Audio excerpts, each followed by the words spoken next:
Hello guys, welcome back again sa ating programang The Action Man at sa ating YouTube channel. Miginigalab shoutout po sa lahat natin ng mga viewers Luzon, Visayas at Mindanao all over the world. Ito na po ang kaganapan ngayon sa EDSA. Sabi sa title ng vlogger, EDSA sinakop na. Maximum tolerance na. Gaano na ba karami ang ating mga kaibigan sa kabila para sabihin na ang EDSA ay sinakop na nila? Ibig sabihin, punong-puno na siguro. Ito po ang kaganapan ngayon sa EDSA ngayong gabi. Pang-apat na gabi ho nila na pakikipaglaban para ipaglaban ang kanilang baluktot na paniniwala. Ito, kung punong-puno na. Kababayan, ano muna ng kung marami na kayo dyan, kung nasakop na nga ba ang EDSA.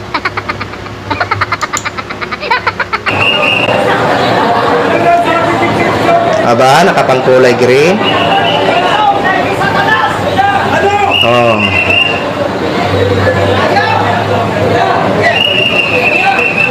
Aba.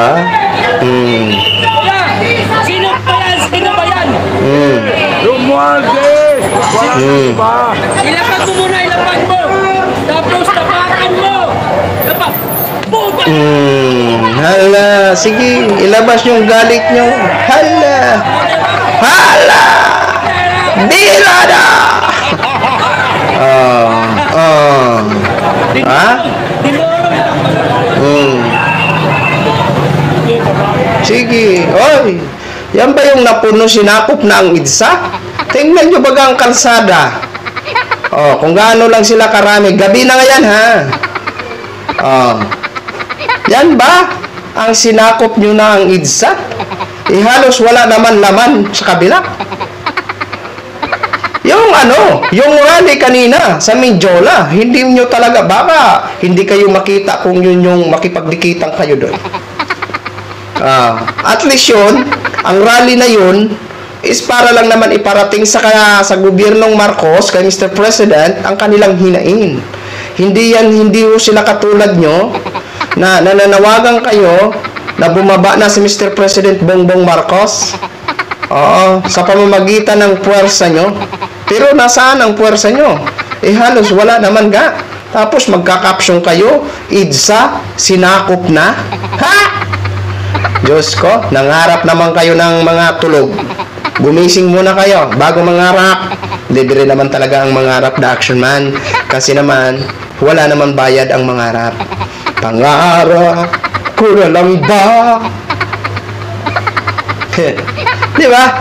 Kanina sa live stream natin, thousands of protesta, di ba? Sobrang dami, thousands yun, ha? Report ang nag-ano mo, di ba? Yun yung kita man natin sa video. Sobrang dami talaga. Pero hindi po yun anti-government. Suportado po ang foreign policy noon ni Mr. President. At hindi masama ang pagpunta nila doon sa Mindiola. Gusto lang nila ilapit kay Mr. President o para ipabatid kay Mr. President na itaas ang sahod at ibaba ang presyo at i-improve ang mga services. Diba? Maganda naman yun eh. Wala naman akong masamang nakita sa kanilang sinisigaw. Diba? Pero dito, wala eh. Tapos kakapsyonan nyo pa minsan puno na ang EDSA. Tapos libo-libong Pilipino sumugod na. Tapos dito, sinakop na ang EDSA. Sinakop ba yan? Tingnan nyo naman yan. Wala yung laman.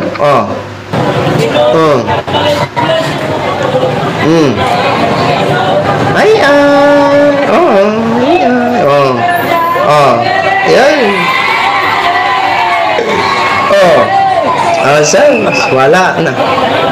Diba?